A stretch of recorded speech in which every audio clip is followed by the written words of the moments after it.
This podcast is a proud member of the UUOP network.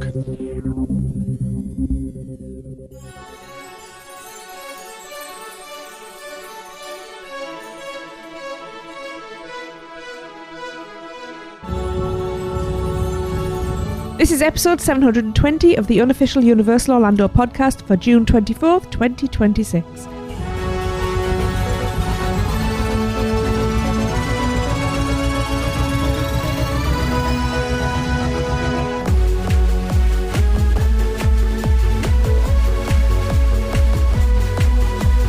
Hey everyone, I'm your host for this show, it's Tracy, and with me I've got Michelle, Chris and Lee. Hey guys. Hi. Hey! What's up? Right, we're going to get straight on because we've got a lot to get through. So I'm going to start with some birthdays and we'll take it from there. We are going to start on June the 24th with my own podcast sister. It's Shelby Castle's birthday. Happy birthday, Shelby! Happy birthday! Happy birthday! Happy birthday! And on the 25th, it's Leslie Kish's birthday. Happy birthday, Leslie! Happy birthday! Happy birthday! Leslie! And on the 27th, we have birthday twins. First up, it's Brian Jennings' birthday. Happy birthday, Brian! Happy birthday! Happy birthday! Happy birthday! And then it's also Lindsay Tellefson's birthday. Happy birthday, Lindsay! Happy birthday! Happy birthday! Happy birthday, Lindsay! And then the following day, on the 28th, it's Adam Meadows' birthday. Happy birthday, Adam! Happy birthday! Happy birthday! Happy birthday, Mr. Meadow. And we have another set of birthday twins, the last for this little birthday bundle. We have Michael Buchan's birthday. Happy birthday, Michael! Happy birthday! Happy birthday! Happy birthday! If I got that wrong, let me know, because you know I like to be right with those things. And it's also Melissa Sauer's birthday. Happy birthday, Melissa! Happy birthday! Happy birthday! Happy birthday! Right, birthday's done, and it's time for Little Things with Seth. This is Seth Kabursky, co-author of The Unofficial Guides, and I'm back with a look at all the little things new around the Universal Orlando Resort for the middle of June 2026. We're going to start out in the parking garage of the main campus, where I noticed that most of the Uber branding has been removed from the signage leading you to the rideshare drop-off area. Unfortunately, the extra fee that you pay for an Uber pickup at the garage does still remain. Another fee you should be aware of is parking, which will no longer be free after midnight on Halloween Horror Night event nights. If you are not an annual pass holder, you're going to have to pay full price for parking now all the way up till 2 a.m. Let's head on into City Walk, where it's World Cup fever time. There are numerous FIFA-themed photo ops arrayed around City Walk, as well as temporary snack stands with customized Coca-Colas, Doritos Nachos, and Brazilian tropical smoothies. There's also a Telemundo booth with sign-ups for some sort of raffle, but you'll have to be fluent in Spanish to take advantage of that. There's seasonal events going on all around City Walk, from the Cineplex, where they are hosting a summer movie series with Universal classics, including Back to the Future and Army of Darkness. Big Fire held a Father's Day brunch special, and Pride Nights continue through the end of June on Thursdays through Saturdays at the Red Coconut Club when they aren't being preempted for a private event. Also, keep an ear out for the Waterfront Music Series happening on weekends through the summer on the big Shoreline stage. Right next to that Shoreline stage, the Riverfront Bar has now closed, though it had not yet been demolished when I visited, and construction walls are up right next to there, stretching all the way to the Lone Palm Bar. That's for the new Category 10 music venue and restaurant coming next year.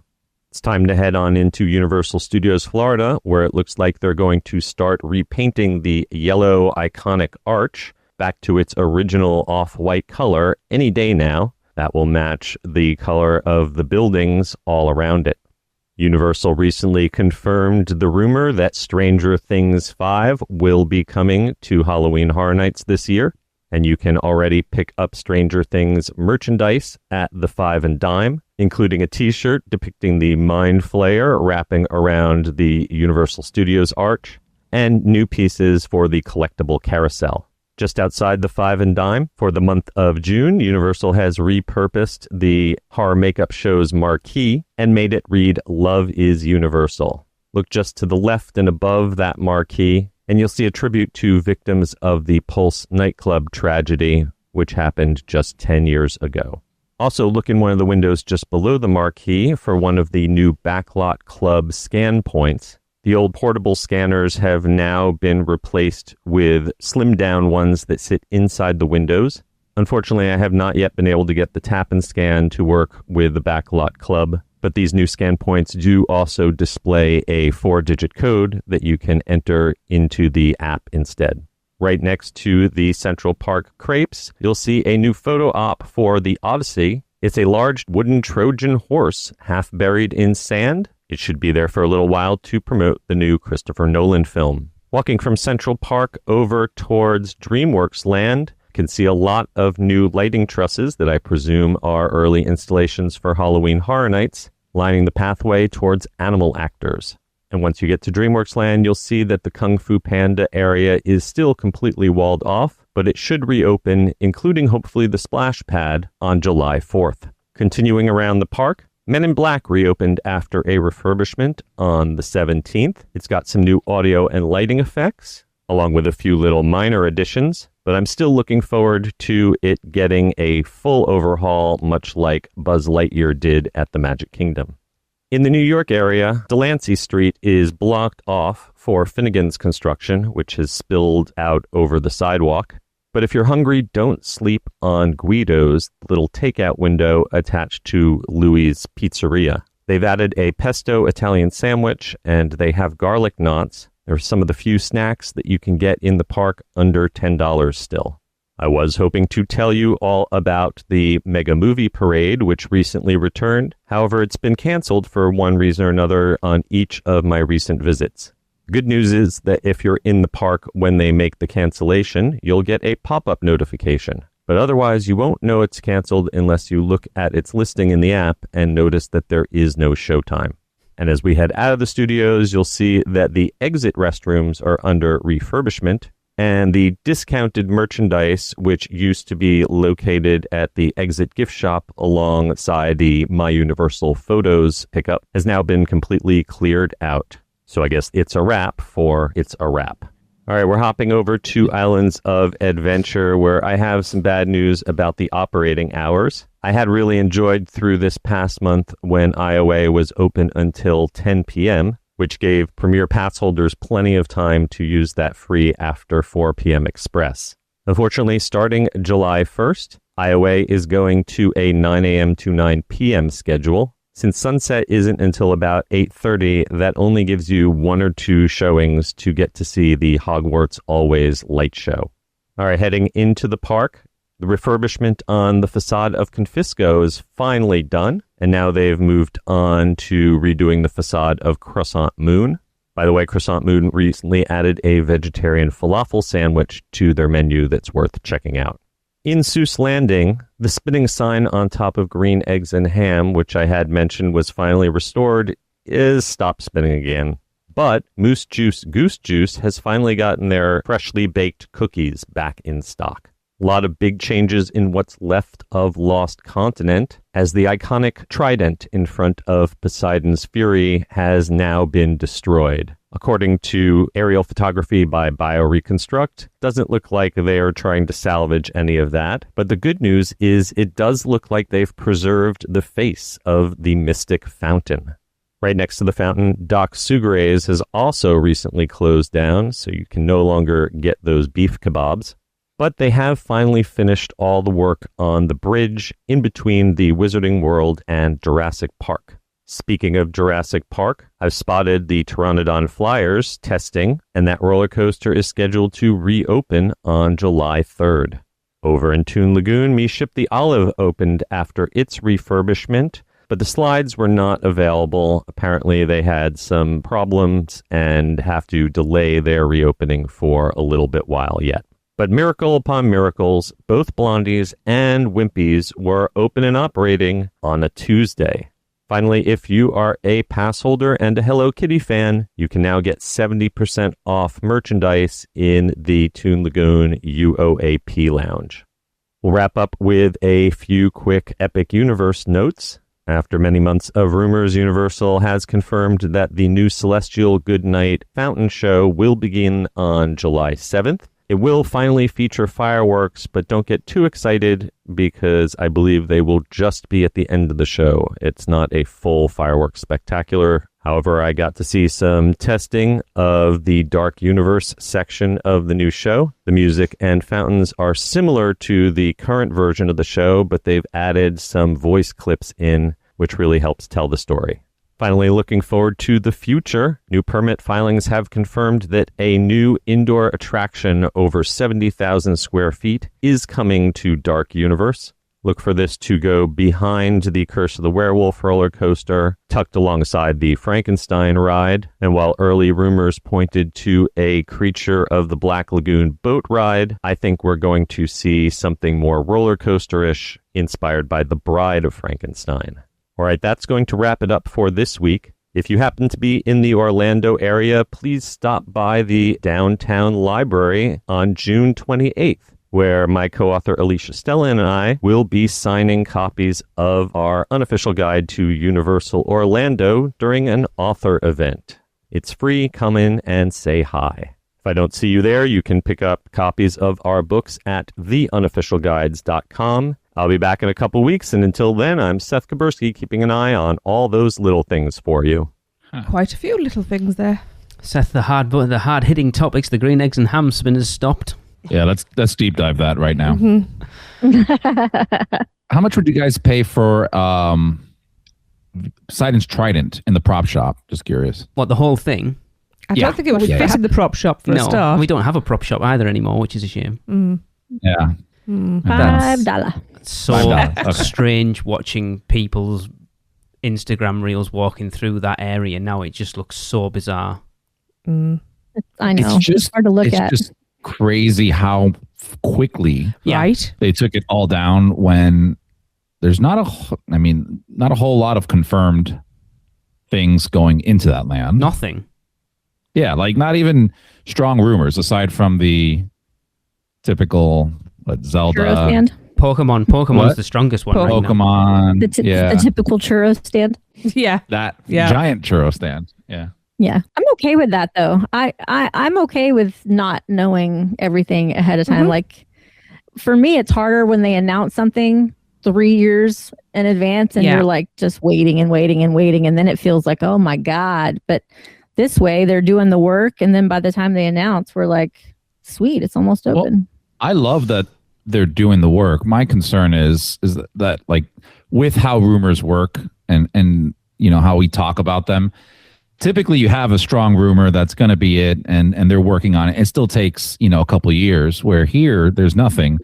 So my fear is it just being taken down and then nothing being put there for a while. Right, so I will tell you now, I'm not going to say why I know this, but there is something going in there. I do know that because I know someone who worked on whatever it is going in there. Okay. I don't know I'm what fine it with is. that, yeah. I don't know what it is, but Lord of the Rings? I don't know. But someone said, I won't say anything because I don't want to drop them in the doo-doo. But yes, as far as I'm aware, there is a plan on the table and it's this, but anyway. Isn't it UUOP land? Oh my God, what the hell does that look like? Like I can't imagine that they would have closed. I mean, a No, they couple of would the have just items left were it. already closed, right? But they still Yeah. had to close other things too that were still functional. It just would be weird for them to Pull it down with tear all nothing. that down But for then, nothing. yeah. I mean, And then having walls tearing up it that down long. costs a lot of money. So But then to be fair, they closed Sinbad down, 5, 6, 7 years ago Yeah. now and did nothing with it. It's just such a weird land. I know, anyway. Well, but they but the are wa- investing money in demolition now. Yeah, which- that's true. Yeah. There were no walls up hiding Sinbad that made it look ugly. Like Yeah. right now, it looks terrible Right. going through there. Obviously, they're doing construction. I get it. Mm-hmm. But you're saying there's something going in there, you know, after they're not just tearing it down for no reason. Then that's Yeah, fine. there is a plan. So here's a question then. I like doing these. So Sportsman's Bet, Uh-huh. the winner the winner has to buy everyone else a drink. Doesn't really work, but whatever. I can't think of another way. Wow. When do we get an announcement? I want a date from the four I of thought we already us. did this one. Did we not already do this one? Not for this one, no. An announcement of what's going in there. Yes. I think the sportsman bet we did last was when will Fast and Furious Hollywood Drift open? I'm going to say, do we do announcements like have been month or so date or bizarre lately, quarters? though. I want a date. I want the full works. Day, month, year. I'm going to throw mine out there Look at my now. I'm calendar, going to say sir. January 2nd, 2027. I was going to say 25th of January because it's like a slow time. We're going to announcement. I was going to opening day there. So announcement.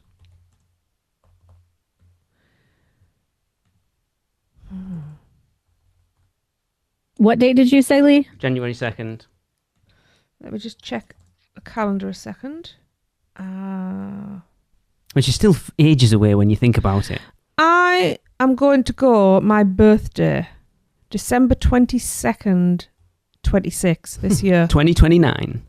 I'm going to say Oh, no. That's... November 6th. Okie dokie. Which year? Next year. This year, This year. 2026. Okay. 26, did you say? Yes. Okay. Watch them announce something tomorrow. Probably the day before this show Yeah. comes out. As soon as Lee hits publish. Yeah, Probably. that'll be it. Yeah. So I know we've talked about this off air quite a bit because some things were brought to our attention, and it seems like those things that were brought to our attention are now not necessarily true. But this dark That's universe. what I wanted to talk about. No, that's not yes. what we're talking about. So the dark universe attraction, the permits are being filed for, and it looks like so. Does a bride coaster not seem a bit weird? Another Frankenstein-based thing, and a coaster as well. It being a coaster is very odd. You generally don't see two coasters in one I mean, world land. Curse is it's not a big Mm. coaster. Still a coaster, though. I know, it's more of a bigger kids coaster. Yeah. Do we know it's going to be a coaster based on the No. patent filings or something? I mean, that's the weird thing, and this is what I wanted to talk about, right? Okay. So going based off of that, like there was not supposed to be anything going on here, and everything that was brought up was a rumor that somebody made up, and yet there's something going in there now, right? But as far as I'm aware, it's not going to be that thing. No. That creature from the Black Lagoon boat ride, as far as we heard, was never a thing. Although a Oh, but I water thought ride. nothing was That going to would've go been there for a while. so Well, that's That's the odd part. They had a new water ride. And when's the last time they had a new water ride? Fire Other drill. than like this Yeah. silly. Other than I was going to say fire drill, which is a big flop, but like a big water ride. Oh, the Universal Kids Resort. Well, they haven't. Shut up, Chris. We'll get there in a minute. Probably Volcano Bay. An actual water ride would've in the been theme so park. They cool. haven't. I built wish they one. were bringing that water ride over. Since Volcano To be Bay. I wouldn't class that. It's a water park. So the last one they've done in an actual theme park. Do they have rides that have water? Like Jurassic World. Was it River Adventure or was it one of the Both. Toon Lagoon ones? Be all of them because they were all They all opened at the same time. day. At Yeah. the same time? Because Studios doesn't have any. Epic could do with a water ride. It's got a water ride. Okay, Epic could do with a decent Does water it? ride. It's a ride in the water, therefore a water ride. Well, then Tracy's Well, correct I mean- with it being Volcano Bay water ride. If No, they're because putting it's in not a like a theme park. legit coaster, like a thriller, like a thrill roller coaster, so that Stardust Racers isn't the only one, I mean, that'd be kind of cool, but I don't know if there's enough real estate over there for a large coaster. It's pretty large. It just seems Is it? weird My when you well, look it has at. to be indoor, by the way. They When- cannot put another outside ride. They cannot. Why? Wait, you really asking why? Yeah, why could they not put another out? Well, they don't have that many outdoor rides, do they? Are you kidding me? Michelle, have you been? I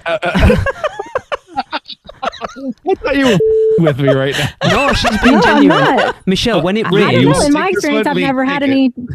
I've never had any trouble with anything shutting down over there at Epic. there's only 3 indoor rides at that park. It is the largest complaint people have is how much everything goes down as soon as it starts raining and thundering. As soon as So it starts they- raining, the only thing you've got is Potter, Monsters, Mario Kart. That's it.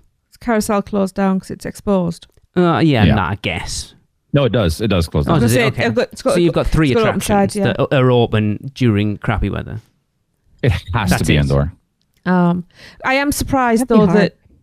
that it's Dark Universe getting the first Well, yeah, expansion exactly. after everything. That's why I We expected heard. that to be the last one. That's why I heard what I heard. Well, it's not, actually, it's not No, it's the first expansion, isn't it? We've Sorry. had No, I'm forgetting know that Donkey Kong was an extension in Japan. We don't know whether sorry. it is. Just because the permit's been filed doesn't mean the Potter one isn't going to come in first. True. Well, actually, look, this thing says, I'm looking it up. It's likely going to be indoor because it says the plan calls for a building larger than 70,000 square feet. So it has to be inside. Is this the one that the permit has been filed for the new technology with the character that possibly that like jumps from the scenery onto the ride vehicle? Which everyone said lends itself to the creature, but unless we're being completely triple bluffed. Anyway, we could talk about that forever. We could, there's so much content that could go into that ride. Yes, there is. What are you going to say, Lee? I want the for my post on the Producers Club this week, I want the people's feelings on the painting of the arches back to white. That's something that's on my list. Let me just... I don't know how I feel about that. I like it, quite honestly. I think that white that they've painted the rest of the buildings looks really nice, and I think it's obviously going to be different because we haven't known it any other way, but I like it. That white wasn't there originally? I mean, I'm saying it's always been the colour it is now while we've been visiting. Yeah, the color that it is just so iconic because nostalgic for me. It's exactly iconic. Yeah. It's not because it was like that from before, but it's like for the 20 years we've been visiting, we've always known it that colour. Yeah. I just don't want everything to get bland. Well, and white tends to get dirty so fast. I hope they know that they're going to have to keep it up. It's like an off-white and like a I like a it. pale stone. I think it looks fresh. I like the white behind the colour they've got now because it makes the arches pop more. Yeah, that's true. And that's how I just don't want it to blend. I mean, regardless of our feelings on it, it's happening, so... But then you think we'll get used to it. When the Horror Nights medallions and those posters go up, they're going to pop more against that background. Maybe. Yeah. Maybe. We'll find out. I'm team keep it the way that it was. Well, but whatever. Tough. Yeah. Change keeps yeah. bloody happening. It's not like, oh, shoot, it's white. I'm not going there now. No, it's not that big a deal. So, touching on Men in Black, I know Seth mentioned a couple things. From the reviews I've seen people do online, apparently they added fog or more fog into that ride so that you can see the lasers like shooting across, which is cool. Okay. Yeah, I've heard that from a couple different like vloggers. Some of the bigger ones, I forgot the name, but I know their face. But yeah, the upgraded lasers as well. Like, so they, got the targets, I guess, refreshed, brand new, whatever the case may be. So we don't have to point 3 inches to the left. That's great. Yeah. I'm excited for the fog because it's going to be kind of cool seeing all those lasers going across. It reminds me of being like a little kid inside of a laser tag area that has a bunch of fog. And aren't there a couple of new aliens too? I think so. Like they've refreshed a lot of the sound and stuff in the queue and that from what I've heard. Mm-hmm. I mean, I'm excited. It's needed it for a long time. Oh, yeah. Yeah, it is. That ride cannot go anywhere. No. Oh, show. UUOP is brought to you by the Producers Club. Join today and get bonus episodes, the chance to be a guest host, birthday shoutouts on air, be part of our awesome Facebook community, and more. Head over to uuop.supercast.com to subscribe. Shameless plug. Right. I think we might need to buckle up to this because I've had a preview of what may come with this. So Universal Kids Resort opens on July 1st. And select media were invited last week for previews and videos are online. We didn't get invited, by the way, just so you know. No, but that's okay. It's a bit far to go. We have invited Libby and Laura from Moms of Universal to join us on the podcast in August after they visited. But Chris wants to talk a little bit about it now. And Lee may chime in. I want to talk about it. I've said my bit to Chris before we started recording. I don't want this to derail because we've got a lot to get to. We do. I will talk about my feelings when we talk to Libby and Laura more later on. But Chris, feel free. The floor is yours, sir. This is supposed to be a discussion, not just me saying how much I love this park. I will discuss with you. Okay. What are your thoughts on it, Tracy, from what you've seen? How do you feel about the park? Is it finished? Is my Apparently first there's thought. a Gabby's Dollhouse expansion or plot that isn't done from what I've read. Okay. I was quite excited to see what this was going to be like, and I am a little underwhelmed. I know, like with Epic, you say, oh, well, the planting's going to come in. It won't come in as fast as it did in Epic because it's Texas and plants to suit that environment. And you said it earlier, Chris, in a conversation. I will say conversation, not argument, you were having with Lee, that it looks brutalist because it's just concrete everywhere. This is a kid's park. Where's the colour? Mm-hmm. It feels like they either ran out of time or didn't think it through. I think I'm just so angry about it because I was looking forward to it, especially because we have Lucas now. I was like, oh, this would be a great thing to go do. Like, I think of, locally here, like Legoland, right? Like that's more of a kids themed park. I haven't been there yet. I will go there eventually. Yeah. And I forgot what the other park is that has like the Sesame Street land, which I have been there with my niece. Super cute. Has kids SeaWorld, rides. isn't it? Is it SeaWorld? Oh, it's SeaWorld. Yeah, it is. Okay. Yeah. Hey, that's a cool little area that I was more than happy to go. It's really cute in there. It is. Yeah. And then like this park was announced and it's a kid's park. I get it. So let me not, I'm putting that out there. Although I think I read to the ages of up to 8. Yes, that's where their target demo is 5 to 8, which is such a small range to make an entire resort out of. I'm not going to call it a theme park because it's not a theme park and people are being very adamant about that. But yeah, after watching a bunch of videos of it from complete walkthroughs and ride POVs, it's pretty bad. I have not seen a single positive review, actual review, not a paid review that people got invited and they're saying how wonderful it is. Like it was pretty bad. And some of the things that I think of as a parent, like if I was taking Lucas there, is obviously there's no shade anywhere. And I know this argument has been there for Epic, but we're talking about a kids theme park. This is a very different thing.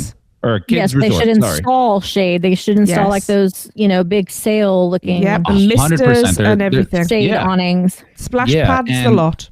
And it's, from what I've seen, like Tracy had mentioned, like that brutalist concrete everywhere design is it doesn't play into the I don't know, a kid's imagination of what something is, the bright colors that we saw in all those marketing materials.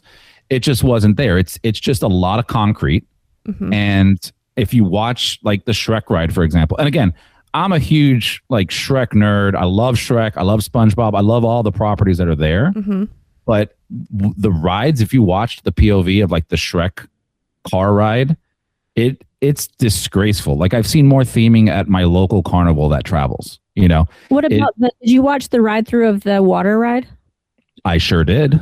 Holy crap. Yeah. Crap's the word. Yeah. Like everything there. And if you go on Reddit, there's fantastic conversations happening there and a lot of good points, right? So like people are forecasting how long it will be around. And I was saying, I think 3 to 5 years is what I give it, right? Because for what they're offering and what they're charging, there's the biggest disconnect. And a Saturday theme park ticket or resort ticket to go there is $75 for a single day. And I know you can buy multiple days and it's cheaper. $75 to go there, where you have to pay as well. Yeah. For adult, or that's the kid price. It just said 75, so I'm going to assume that's the kid price, and maybe the adult's cheaper. Maybe they flip it around. I doubt it, but $75 to go there. And then I was looking up, okay, how much is a resort to stay there? Well, there's only that one on-site hotel. It's $361 for a standard queen room. Holy. I will say though, the rooms are actually really well designed, having bunk beds. Those in with colors them. should be in the theme park. Exactly. Like the rooms are awesome, right? But at the same time, I thought the resort looked cheap. Like the colors and the color scheme and the I'm glad you saw colors. Kiddiness of it, great. But I thought it all looked very cheap. I think it works well for a family. Yeah.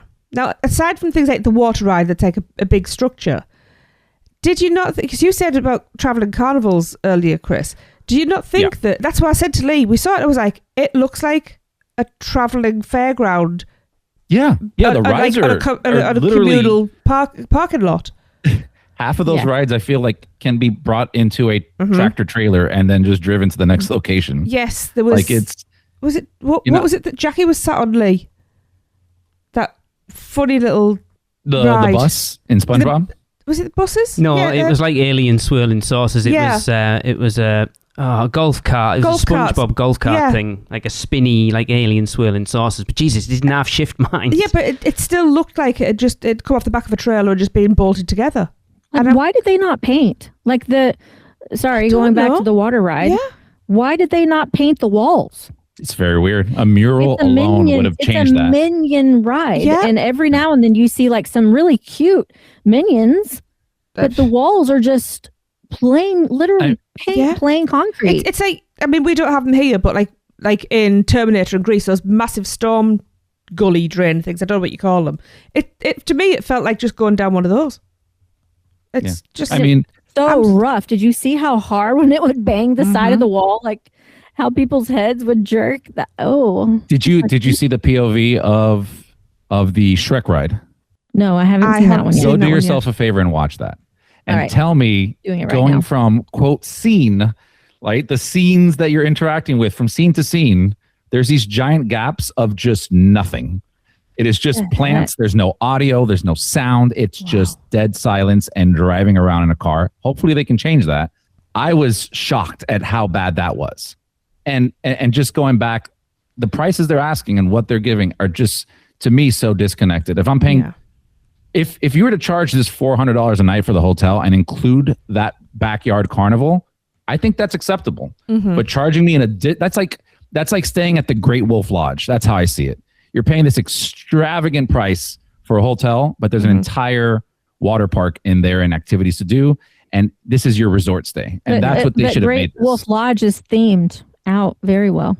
100%. I think it's, for what it is, I think it's fantastically themed.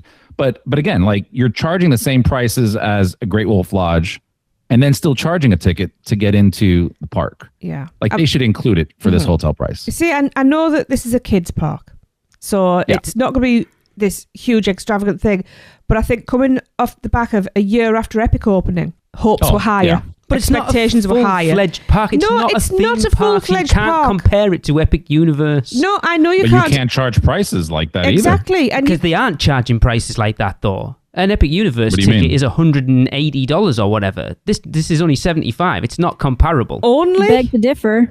There's dates in August, so over HHN opening weekend, there's an AP rate ticket for $99. They've only just dropped them down. But even so, they've dropped them down to. I'm not, because I've dropped them down to half price. That you've got to come, because I'll be honest, you can't compare Epic prices now to Epic prices when it opened and this park. You've got to compare when Epic opened to compare when this opened, and the prices for an Epic ticket were 2.5 times what this park is. So it's nowhere near comparable. Yeah, but it was also an amazing park. Well, and yes, it a park, great. Exactly. It's not the same thing. No, it's a travelling carnival. It's not the same thing. It's not meant to be the same thing. I'm not saying it's great. I'm not saying it's amazing, but it's not the same thing. So for you to compare it to Epic Universe, we're not comparing it to Epic Universe. But someone just did. At all. Me.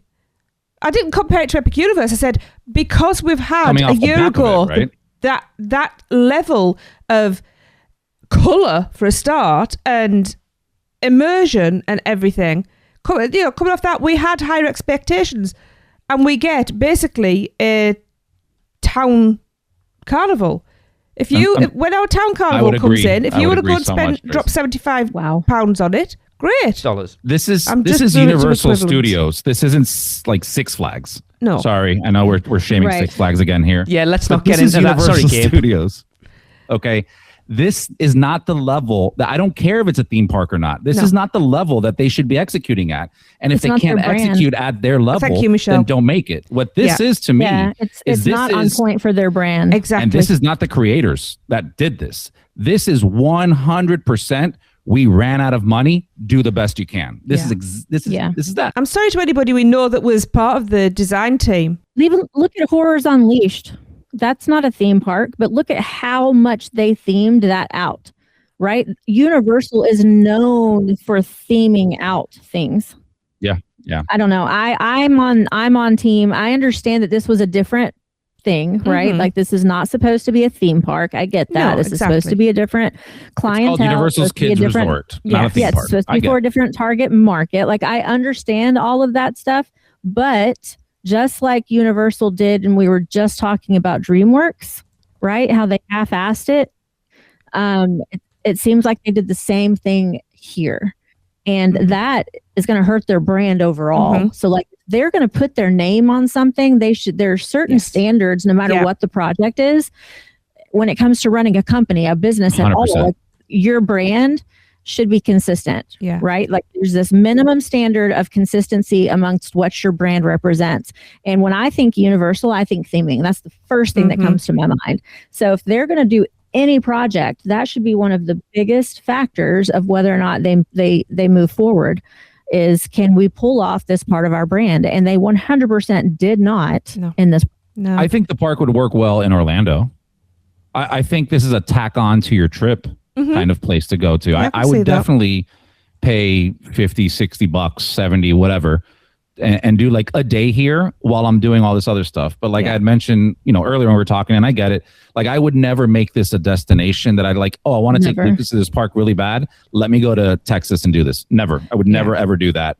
I would tack it on if I would happen to be in Texas and within an hour drive of this park. I'm like, maybe let's go check it out and kind of do that, right? Yeah. I know they're catering more to like the up and coming over there, but to me, I don't see it lasting longer than 3 to 5 years. And the Unless way, it like, truly is meant to be your local little theme but again, area for kids that's only for prices, that though, area. But the prices are telling of something else. Yeah. Like the way, and somebody brought this up and they showed a lot of pictures, right? As well as everything in that park, at least from what I've seen online, is a flat cardboard image. Anybody can go and buy that park, rip all those signs off, and theme it to whatever else they'd want to, and you'd be able to get away with it. Yeah. Oh, It's yeah. just the theming's not there.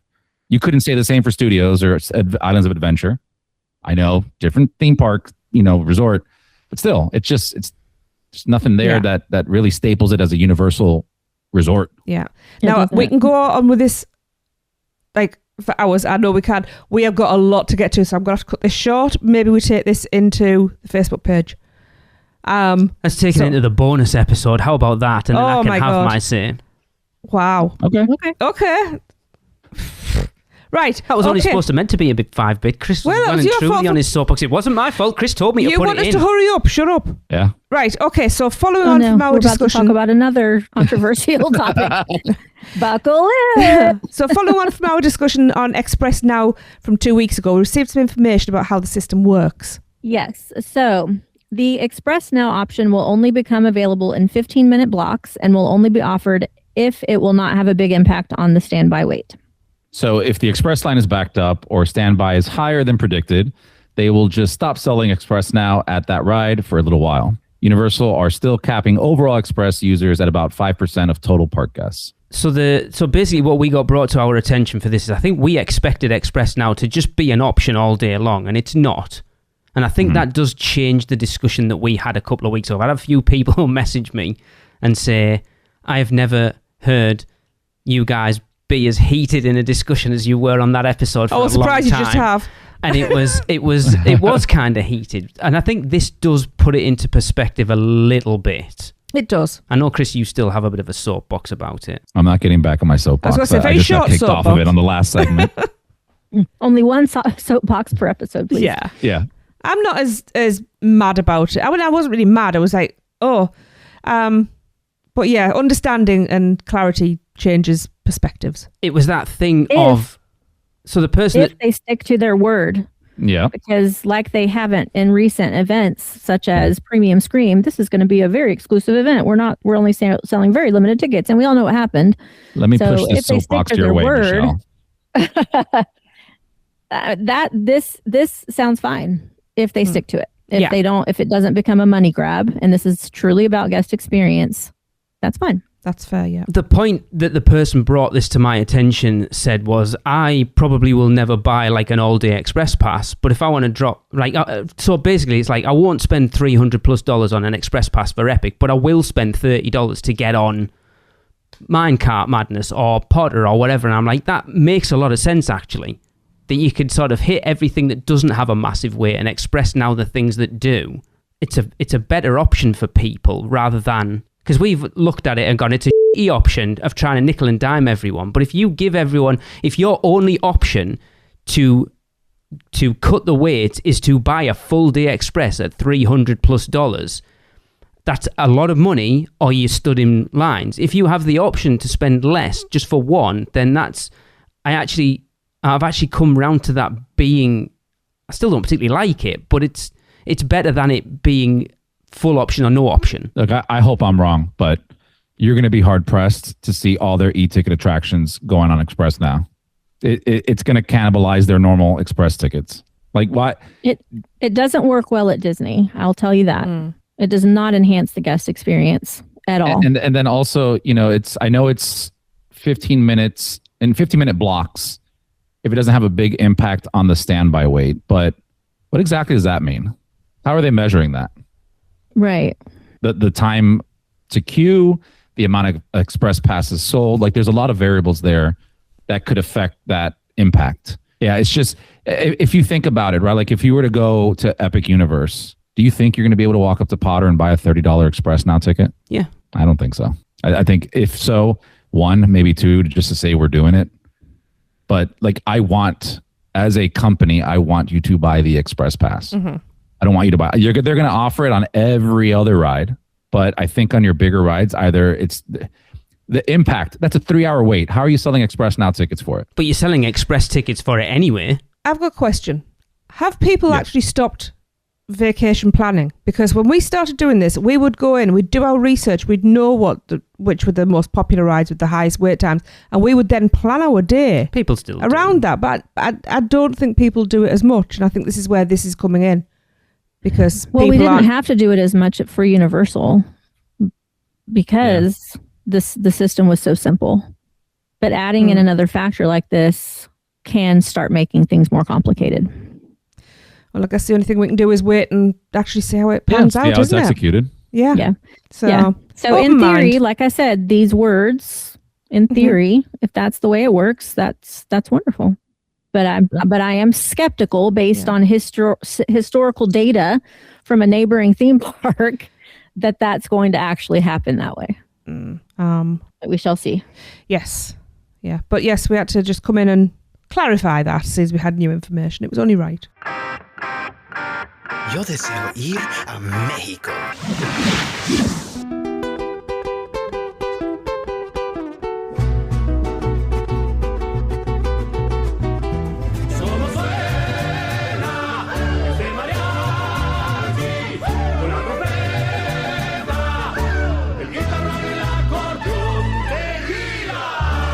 Where can our vacation wizards take you? Just tap the port key at portkeyvacations.com and let the magic begin.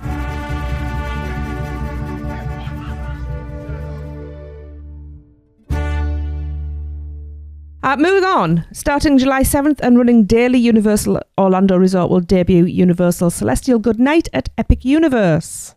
Developed by Universal's award-winning entertainment team, Universal Celestial Goodnight pays tribute to the inspiring characters and adventures found within the portals of Epic Universe. From the playful fun of Super Nintendo World and the soaring excitement of How to Train Your Dragon, Isle of Berk, to the magical adventures of the wizarding world of Harry Potter, Ministry of Magic, and the legendary Universal Monsters of Dark Universe. With nearly 600 synchronized light fixtures, over 350 larger-than-life fountains, and 7 million LED lights embedded throughout Celestial Park, guests will watch as every inch of the vibrant world, from Luna to Apollo, glistens with meticulous choreography set to the high-energy musical score, all culminating with jaw-dropping fireworks that will serve as an epic farewell after an action-packed day at the park. By the way, can I ask you a question? Why is Super Nintendo World the only one that's in all caps? Because that's how it's stylized. It is all caps. Interesting. Yeah. That's how it's trademarked. It should have a little TM or an R, depending on your country, at the end of it. Put it on right now, or we're going to get sued, Lee. Yeah. I just copied and pasted it. This is Universal's words, not mine. Look, we know we can't. This is exciting to me, guys. I'm happy about this. I mean, as we've heard from Seth, the fireworks are really going to be at the very end of it, which is great. You know, it's fine. Fireworks are expensive. I think adding fireworks. I mean, it's basically the same as what we've had, just with fireworks at the end. And I think that doing that is good because it's an epic end to an epic day. Yes. Having seen the grand opening show I'd love to see with that the every night. drones and stuff, I hope this. It's weird. I feel it's weird. Look, let's go back. It's weird that they didn't do that grand opening show on opening day. Yeah, we don't understand that. that only media got to see it, which is very. I mean, to be fair, it wasn't an awful lot different. Well, I was going to ask you. You guys were there. Take away the fireworks and drones. Was the music and lights and fountain the same? As far as I can remember, so, yes. Okay. And I know you have a very good memory for this, so it could have differentiated a little bit, but it wasn't like a huge variance, right? It still had... No, I could still this- remember it being exactly the same as the one that's there as of right now. Did it still have the Steven Spielberg spiel? That was opening morning. That was opening... We had that the night before. No, We had it that twice. was opening morning. Yeah, that was opening morning. I No, remember but we had that I the don't night... remember The that. night before, because I was like, oh, okay, they've just done this Anyway, with green smoke. I mean, I've seen video of them testing some of the projections, like the Phoenix on here for this. It does need it. Because as far as I was aware, the show that they've been doing every night isn't actually a show. They didn't choreograph anything. The technicians went, just do something at the end of the night. They did very well. It's strange that they've waited over a year to put an actual nighttime finale in. But Universal, I think, doesn't have a great track record with Disney. You've got Fantasmic. Like, go back to old school Disney. Fantasmic, I still love. What was the one at Epcot when we first started going? There's been so many at Epcot. Oh. The like original one not the original one, but like the early That we used to stand 2000s at one. It Norway was for. something Reflections of Earth. What's that word that comes before it? Illuminations. Illuminations. There you go. That was awesome. I love that one. was And then Wishes used to bring me to tears every time. I still have not found a nighttime show at Universal that's brought me to tears yet. Apart from Marathon of Mayhem, to be fair. Just let me know next time and I'll just kick you in the right place and then you'll cry. So I'm hoping this... I was going to say, Tracy can just give you like the bills from shopping. I mean, that probably would. Epic is built around having something like this. And it seems weird for me that it's took them this long I'm to excited put this for together whenever the hell we get to see it. Yeah. I just wonder if they've been cautious, wondered if people are going to stay. I mean, people do stay right to the very end. I suppose it's that thing as well for the first year. People will be staying right to the end, but won't be bothered about the lagoon. They'll be trying to get last rides on stuff when potentially the wait times have gone down. Yeah. As is the strategy at any park where they have a nighttime show. Well, yeah. But the big question is, how is this going to tie into the other big controversial topic, which is them opening up the hub to non-ticketed guests? And oh, that's interesting. Maybe yeah. this I is didn't why think they've done about it. that. It's a draw, isn't it? Yeah, but then... unless they're only going to do this on select nights, or No, it's as far they're as not I'm gonna open aware, up the it's hub daily. until after this show. As far as I'm aware, doesn't it say? I'm sure it said somewhere. I've read somewhere that it is. Yeah, it's a daily show as far as I'm aware. Oh, that's terrible. So many people now, if that show's going on, would show up there for that. Hang on, let's take a step back again. We don't know what the open hub looks like right now. This is true. We're only speculating. We got into the We're whole very good agony at getting on our high of it horses. last time. Again, kind of like the Express now, with not knowing the full details. Seth actually put a post up on Instagram when he got invited to that open hub test from that beauty thing and shared it with us as collaborators. I have never seen a post on Instagram have as much interaction on our feed as that one did, and it wasn't positive, most of it either. Yeah. But again, we don't know what our open hub's going to look like, so I don't know. But yes, if it ends up just becoming open for everyone and anyone and his dog can walk in at 10 to 9 I wouldn't be mad about dogs being in there, I'll be honest. It's a strange one, yeah. I don't know. Yeah. Why is we'll see everything lots so... of- everything's procedural changes coming up that are really throwing me for a loop. You know, I just got to see how they pan out, because my biggest fear has always been that they start following suit of Disney, because Disney has started doing so many things wrong over the past 10 plus years that I love that Universal has never tried to be the same as Disney. I don't want them to start going that route. But we shall. That's why I thought there would be like the Android to the iPhone. Android developers waited for the iPhone to do stuff and then streamlined what they did. And that's what I like. I think Universal used to sit back, let Disney make those mistakes, and then come in and do it better. I don't know. They're trying to get ahead of the curve now, I think. It does worry me. I know where... So many. I don't knows. Yeah. There's a lot of wait and sees here. So it's too easy to jump on it like we have, not knowing full facts. But it's... I mean, we can go speculate off of what they demoed with Open Hub. So, I mean, given that fact, I mean, what are you going to do? Close off a third of the hub so that you can't access that and see You can't, fireworks? because then that defeats the object, doesn't it? Yeah, it doesn't make any sense. And that's what Michelle brought up, I think, is a very valid concern. Because one thing is, oh, let's go over there to go have dinner. But another is, oh, they do fireworks, right? Like you'll have tons of visitors from out of town, not have a clue what's going on. Hear free fireworks and go to the parks. Yeah. The only way around it is to not open it up to non-ticketed guests until after the show. So like, what is sundown now? 8-ish? But this is the Kiss Goodnight. It's called the Celestial Goodnight. Yeah. It will be the final thing, park Gonna be the close. final Like thing we before it have closes. already. Yeah. Yeah, just with We fireworks. don't know if they may end up charging a cost to go into the open hub. Oh, good. I hope not. I hope not too, but I'm just thinking of different ways you can kind of weed out the crowds from just being an open door to, hey, you can come do this. But it is a weird thing, right? Like, hey, come pay to eat dinner. Yeah. Yeah, I can't see them doing that. Mm-mm. Are there any clubs at City Walk now that you have to pay that? Because they used to do a cover charge thing, didn't you? You could get like a Yeah. wristband. Is there any in there that still do that? No. Yeah, No, I think they- Rising Star does if you're not. No, they do not. Oh, they don't? I have not paid a Rising Star in years, Okay. but before it Yeah, was but you're an AP holder. Does that matter? no. Anybody can go in there. It used to be. I think you paid. I think it was like $15 for a pass that gets you into everything at Yeah, City like the Walk. Red Coconut Club. And then yeah. if you wanted to go in, it was like $5 that you'd pay for Coconut Club. What is it? Rising Star, and then the other one there, the What was electric, the other one? The In the Electronic corner. Club. It was like the something. Yeah, it's on the tip of spot. my tongue. No, Hmm. we will think of it. A bit in the bonus episode. No, it won't. I'll get to it before we get to the end of this show. I've gone through the alphabet.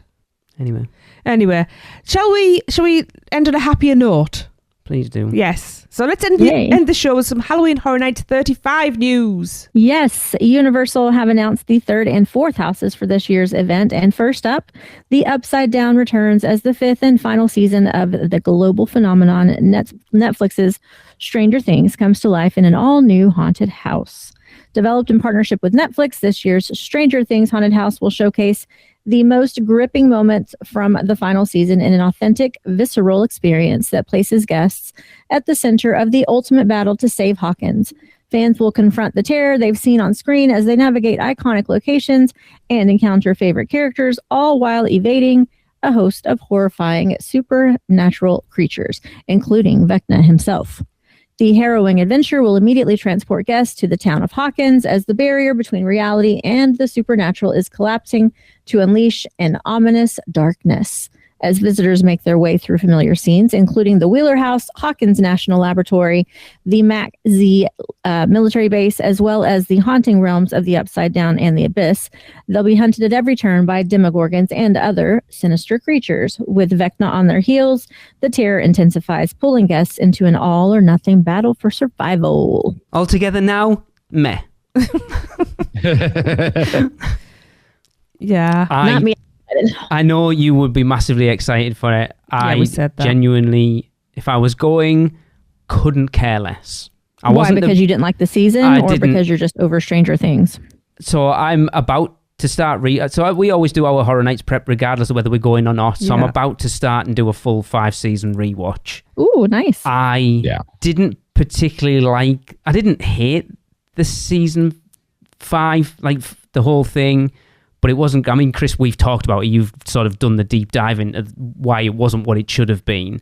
But it's more of the fact that I thought the 2 and 3 house was terrible. I thought the Stranger Things 4 house was god-awful.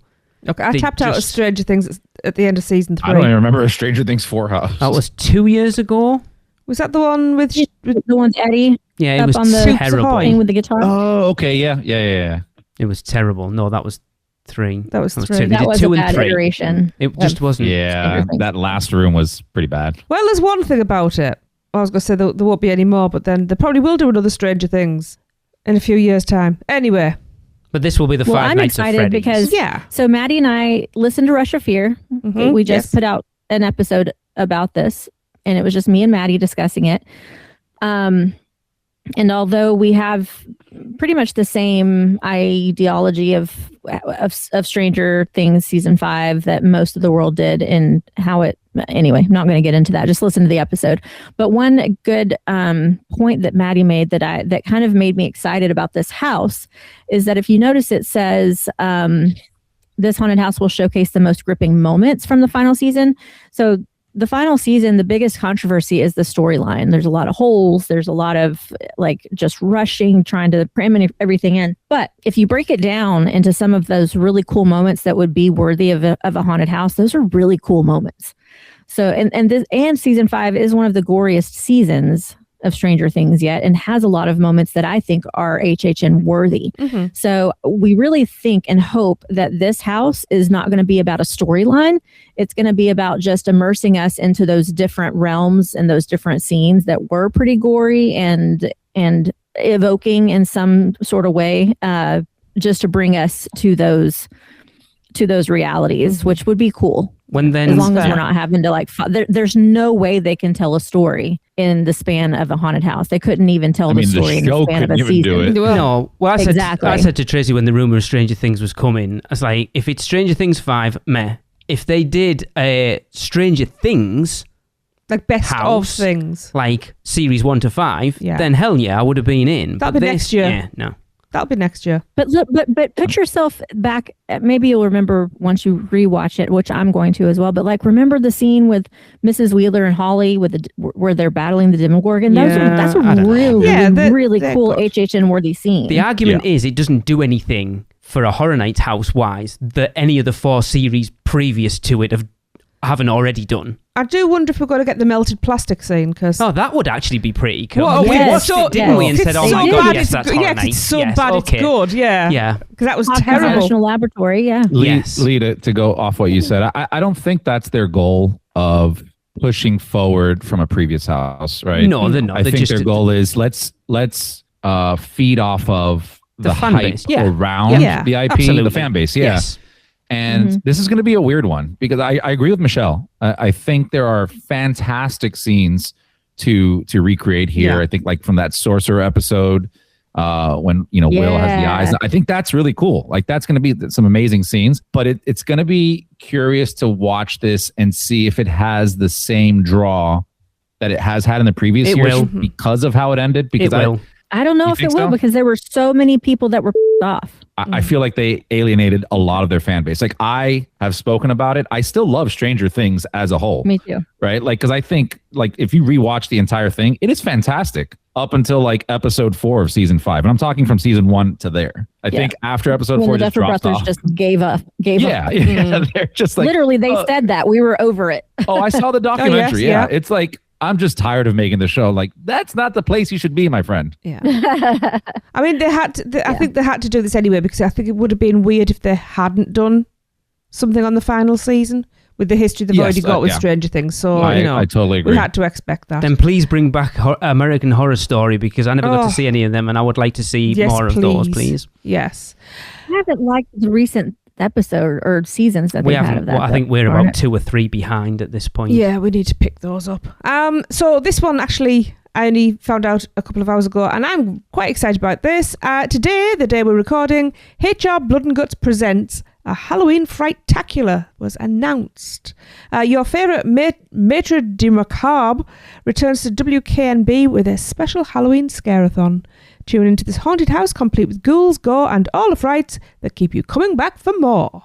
So HR Blood and Guts is like a Horror Nights staple that I still have not gotten to actually experience. Yeah. Thank you. Yeah. Yeah, we haven't even scheduled our recording for this for Rush of Fear, because we literally just recorded Stranger Things yesterday morning. Well, the thing is, it was such a low-key announcement as well. I only saw it because one of the Horror Nights creatives I follow on Facebook posted it. So I didn't even see Universal post it. They haven't sent out an email like they have done for everything else. So it's such a low-key announcement. And even what they announced was very minimal. Yeah, that's it. That. Yeah. And I haven't actually, we haven't even watched the video drop yet. No, because it came so late. It wasn't really much to it. Yeah. No. So, right. But I'm all about an original, and again, Oh, going back always. into the Yeah. depths of Halloween Horror Nights, definitely, like I say, as big Horror Nights fans, like Michelle, you're the same. I assume you haven't done a Blood and Guts house, so there hasn't been one in the last 10 years, I don't think. So for big Horror Nights fans, getting to step into that lore of Horror Nights in a new iteration is good for us to be able to say we've experienced a classic. Yeah. I just love how much they're leaning into the HHN lore these past few years. I think that's so cool, Same. and they're giving all of us HHN crazies what we've wanted. Yes. So What we're clamoring I mean, for. they've created enough content for it. You might as Exactly. well, Yeah. spin off on that universe. Yeah. Right, let's get this last batch of birthdays out the way. We are going to start. We have birthday quadruplets. I think this is the first ever. Wow. So we're going to start with our very own. Not a host, but, married to one, so that's probably better. It's Alexa Zavala's birthday. Hello. What the hell? Happy birthday! Happy birthday. happy birthday, Alexa! Hello. I mean, Feliz cumpleaños. I got I was overexcited. about to say, if she doesn't get the Feliz Cumpleaños, She gets it boy. every day. And I'm talking about the Feliz cumpleaños. As Oh. well. As well, Yeah. Also, I got a little overexcited. I don't even think I said the date. June 30th. June 30th for the We got quads quadruplets. on June 30th. Hello, everyone, on June 30th. I don't know what that was. Anyway, we also have Rachel Merritt's birthday. Happy birthday, Rachel. Happy birthday. Happy birthday! Happy birthday. And it's Chris Newbert's birthday. Happy birthday, Chris. Happy birthday. Happy birthday! Cult of Chris. Happy birthday, Chris. And the last quadruplet is Robert Raymer's birthday. Happy birthday, Robert. Happy birthday. Happy birthday! Happy birthday. And on July 2nd, it's another Robert's birthday. It's Robert Zellman's birthday. Happy birthday, Robert. Happy birthday. Happy birthday! Happy birthday. These next two are strange because they're not related as far as I'm aware. No, well, they're spelled differently. That's awesome. And on the 5th of July, it's Hank Hoffmeyer's birthday. Happy birthday, Hank. Happy birthday. Happy birthday! Happy birthday, Hank. And then we have birthday triplets on the 7th, starting with Rachel Hoffmeyer's birthday. Happy birthday, Rachel. Happy birthday. Happy birthday! Happy birthday, Rachel. And then it's the turn of Grace Wood. Happy birthday, Grace. Happy birthday. Happy birthday! Happy birthday. And then last but not least, it's Joanna Chang's birthday. Happy birthday, Joanna. Happy birthday. Happy birthday! Happy birthday, Joanna. All I ever think when we're recording these is, what do the neighbours think of us just yelling happy birthday out so many times? They've tried to Baker Act me many years. So they're not going to catch me.